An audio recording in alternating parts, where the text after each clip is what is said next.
Just a foreword before we head into the actual review, shout out to my buddy Psylod3 for providing me with some footage of today's game. He was nice enough to lend me some footage from his playthrough since Namco has disabled any and all share features on the PS4 versions of the Tales games, because they suck. Be sure to check out Psylod's channel, link in the description, to let him know how much he rocks, and if you don't, I will hunt you down. Ah, the Tales series. So underrated. For those unaware, which is most of you, the Tales series are video games in the same vein as Final Fantasy, except they have real-time combat instead of turn-based, and they're actually fun. Turn down for what?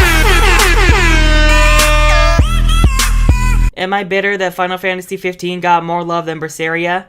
Yes. Because Tales of Berseria is by far not only my favorite Tales game, but my favorite game in general. Its gameplay is simple but fun, and the story is amazing and perfectly told. And so today, we're going to cover why exactly you should be as obsessed with it as me. Spoilers beware. Go to this point if you want a spoiler-free critique. This is the only time I actually care about spoilers. So first off, we've got our main character, Velvet Crow, who's hell-bent on vengeance against Arthur! I would say take a shot every time she screams his name, but we'd all die of alcohol poisoning within the first quarter of the game. Laphicet Crow, who you might like now, but trust me, he ain't what he seems. Arthur, the husband of Velvet and Laphicet's older late sister, Celica, or as Velvet likes to call him, ARTORIUUUUUS! Ceres, who totally isn't the reincarnation of Celica. The young Malak, or spirit, Laphicet, not to be confused with the other Laphicet. This is Fee, and this is Laphi. Fee, Laphi. Angel, fucking devil spawn. Rokuro Rangetsu, the coolest motherfucker you'll ever damn meet. I'm totally not in love with him or anything. Totally not. Magilu, or if you want to go formal, Magilu for short. I adore her. Also, she has a little Norman companion named Bienfu, whom the universe hates. Aizen, first mate of Ifrit's pirate crew and a Moloch known as the Reaper, which brings misfortune to others. You could say he's a bad luck charm. Oh, shut up, they'd be best drinking buds. Eleanor Hume, the manifestation of all the goodness in the world who desperately needs a hug. And 15 rounds of therapy. Teresa and Oscar, who totally aren't this world's answer to Jaime and Cersei Lannister. I do believe I recognize those earrings. Of course. I treasure them dearly. They suit you just as well as I thought they would.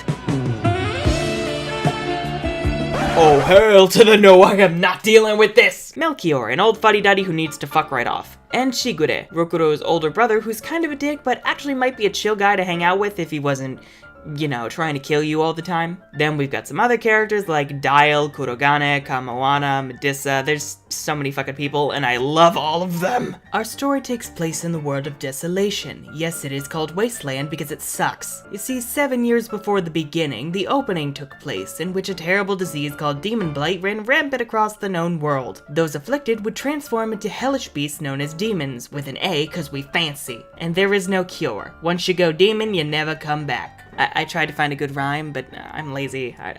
Whatever, we're good. When the opening took place during the Scarlet Night, Velvet and Laphicet were just children living in the village of Abal. In the chaos, their older sister Celica and her unborn child were killed, and since then they live with their older brother-in-law Arthur, who's since been unable to use his right arm. 7 years later, Laphicet is terribly ill, unable to even leave the house without risking his health. Still, Laphi wants to go forth and see the world as an explorer, though Velvet doesn't get any of it. Things seem peaceful till the next Scarlet Night, where everyone in the village transforms into demons. And right as Velvet tries to find help...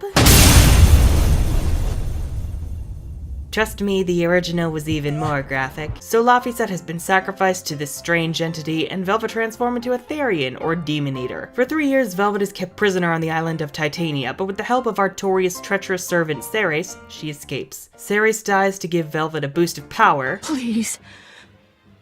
Consume me. No fucking jokes. And so Velvet, along with Rokuro and Magilu, escape. Along the way, they make fun of a crybaby exorcist. I wasn't crying! Destroy a local economy, kidnap a small slave child, join a ragtag bunch of pirates, including the lovely Aizen, and befriend an underground crime ring known as the Bloodwing Butterflies. Also, the small slave boy gets named Laphicet, BT dubs. As we adventure, we learn that Artorius is now essentially the leader of the Holy Midgand Empire as the Shepherd, leader of the Abbey. The Abbey is an organization of exorcists who use Malachim to fight the demons and their dicks. We eventually head to the Empyrean's throne to confront Artorius, only to get our asses handed to us.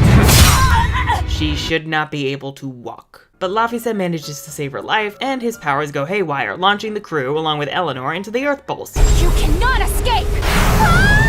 Welcome to the gang, Eleanor. The Earth pulses a sort of system of veins and arteries of the planet's life force. Once we're out, Eleanor forms a pact to become Laphicet's vessel to protect him from becoming a demon, and winds up becoming our forced BFFFL. If I defeat you, you'll be his vessel and follow my orders until the day you die. Velvanor! Velvanor! We meet up with Magilou's old friend Grimoire, a Norman, or common spirit. We Norman hate being called that. Makes people think we're average and unremarkable. But you are.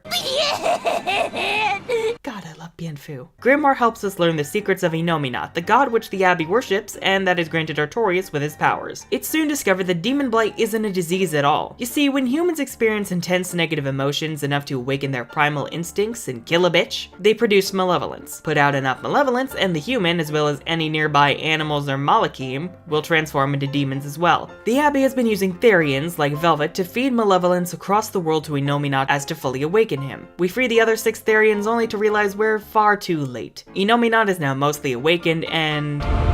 Hello, sister. I told you not to trust him! See, when Laphicet was sacrificed, he fused with Inominat. This was all part of his and Artorius' plan to fester hatred in Velvet to awaken Inominat before plunging her into despair.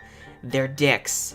With the help of Fee, Velvet is ready to kick ass again, and we awaken the 4 elemental Empyreans, the other gods who've been slumbering for eons, and force Inominat from his roost. Heading out to finish him off, Velvet finally kills Artorius, then enters Limbo with her resurrected brother. He will feed off her malevolence, and she will devour him for all eternity, thus keeping the world in balance and the Therians alive as they're all part of Inominat. Fee's true power, the Silver Flame, is then awakened as he becomes the new Empyrean to replace Inominat, thus ridding most of the malevolence rampant in the world. With this new age, Fee is now known as... Now tell us. Trust me, that this'll be important later. Now, I skimmed over a lot of this game's story only because, in case you skipped the spoiler warning, you inattentive little bitch, you still get to enjoy most of the story for yourself. And also cause, my god, if I covered every fucking detail, we'd be here all week. But don't let my lack of jokes like usual fool you, this story is phenomenal. Tales games have always been known for their characters, not so much for their stories. Zestiria especially had a really lackluster story with a frustratingly slow pace and plot points just randomly dropped or never expanded as they should be. As such, Berseria is a breath of fresh air. The entire time you're questioning who is truly good and who is evil, or what good and evil actually mean. Is either side worthy to root for at all? The characters especially are the game's strong suit. This is by far my favorite cast in a Tales game and my favorite cast of characters in any game, period.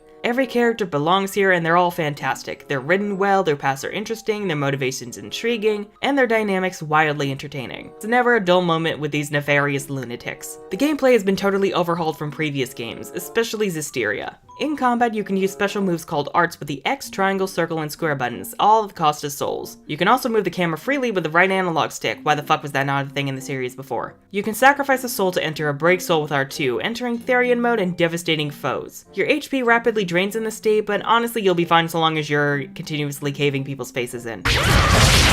Then there are the Mystic Arts, which are the ultimate cool cinematic moves you can activate with L2 during combos. The combat, while very simple and easy to exploit, is fun and satisfying. Tales of Zestiria got a lot of criticism for its slow and lackluster combat system, and especially for its wonky camera, and rightfully so. Berseria manages to allow for simple customization that I'm shocked we haven't seen thus far in the series, and I can't wait to see how it's expanded in future titles. The towns are enjoyable for what they are. The Geo board would have been so nice to have in Zestiria, and it makes traveling around the environment so much less tedious. I just wish we got to carry the Geo board and Geo trees over into New Game Plus. The skit system, as always, is marvelous. I was worried when I first learned that most of the skits were now automatic, but they actually don't bother me at all. I'm happy to sit through these characters screaming and acting like complete morons, and the animation cutouts they use for the skits this time around make it all the more enjoyable. The voice acting is perfect. I by far prefer the English voices to the Japanese ones, as all the actors do a great job portraying their characters and conveying their emotions. Christina V especially owns her role as Velvet. The animated cutscenes are likewise breathtaking. Ufotable always does an amazing job with their animation, and it's the same here. Low-key bitter we didn't get a Berseria anime.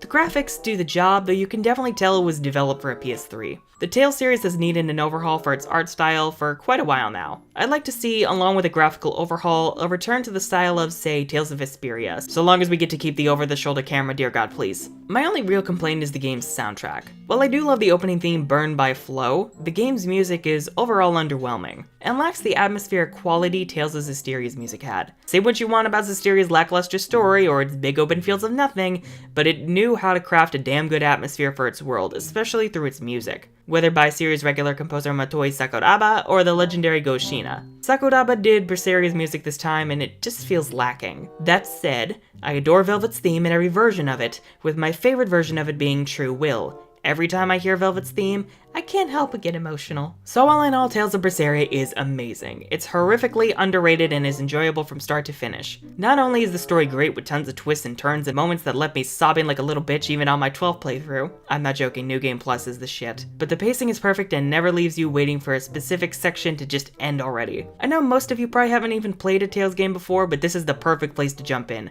Trust me, you'll fall in love with it. And now it's time for a traditional funny moment section because this is the best game ever and I adore everything in it.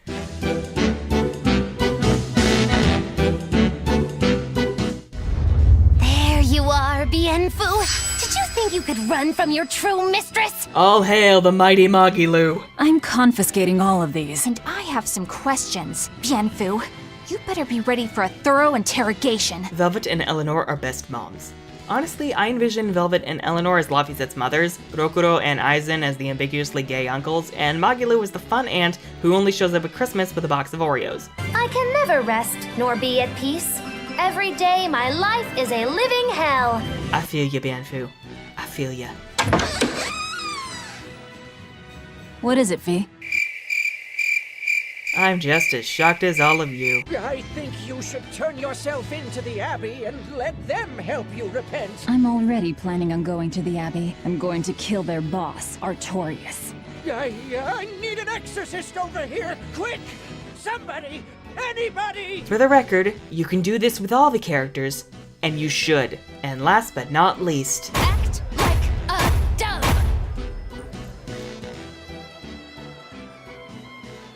Cool. Cuckoo, motherfucker! Enjoy the review? Glad to hear it. Want to murder me to release your anger, then sacrifice me to the internet gods? Hit the dislike button. It's still interaction. I'll be doing a review on Tales of Berseria next Friday, so be on the lookout for that. I'm also publishing a book this year, so if you could check out the synopsis and first chapter in the description below, I would really appreciate it. I've also started a Patreon, so if you'd like to become one of my children, the link is also in the description. I'm the Unicorn of War, and this has been a shit show.